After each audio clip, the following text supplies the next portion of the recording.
You'll notice that you can also add a Google Slides presentation. So if I choose Slides, it will open up my different slides. So let's say that the one I would like to use is this one. So I'm going to double click, drop it in. You'll now see what the user will be able to do, the end user being maybe a student. They can scroll through your slides, they can interact with them, they can make it full screen. So again, if you're providing a location or a resource for students to go to, and the Google Slides is something that you have built, they would be able to interact and walk through that at their own pace, on their own time, so it really personalizes the learning and gives them the opportunities that they may need, just in case they need to go back. If you need to modify anything, you do have some settings for the slides. You remember for the docs, we did not have any settings, but in Slides you do. So if you take a look at the settings, you can have this auto start or loop, so that when you do this, so I'm going to auto start this and I'm going to loop the playback. It's going to delay 2 seconds before it starts. I'll choose done.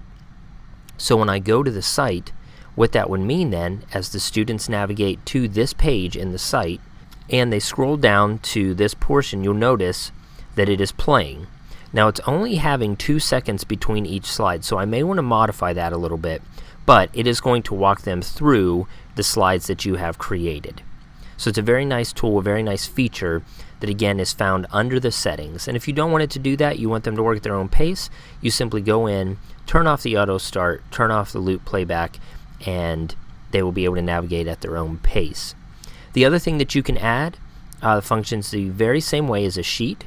So if you add a Google Sheet, you may not have very many, but you may have a Google Sheet that you would like them to be able to have data in. You can simply add one of these and it will do essentially the same thing as the others. They can interact with it by scrolling, very similar to the Google Doc that we embedded. You can also embed a Google Form, and the Google Form does go live. So what you can do, if you have a form that you would like to add, let's say that this is one that I have that I want to drop in, it will be live when you insert it into your page. So what you want to do to make sure that it works, because you can use this as a quick collection of data. Maybe you just decide that you want the students to work through a series of items that you put in the page, and then the last thing on the page is a Google Form, so you can have that feedback, have that assessment.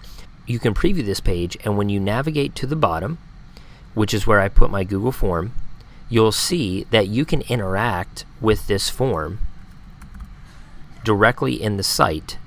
Now, even though this is the preview mode, this is me interacting with this form in the site, and it will maintain and collect the data. So if I choose submit, it says my response was recorded, and as the owner of that document, if I go to that document in Google Drive, I will see that there has been a response collected. So it's a very nice way for you to add a form. And then finally, we have charts.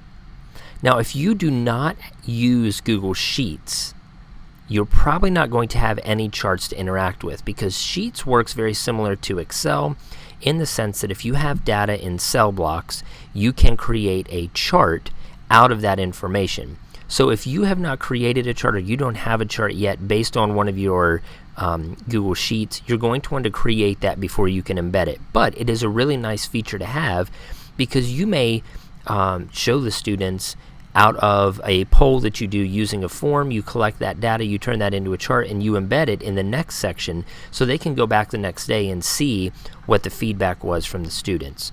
So those are how you can do different embedding options from Google Drive and Google Docs into the new Google Sites.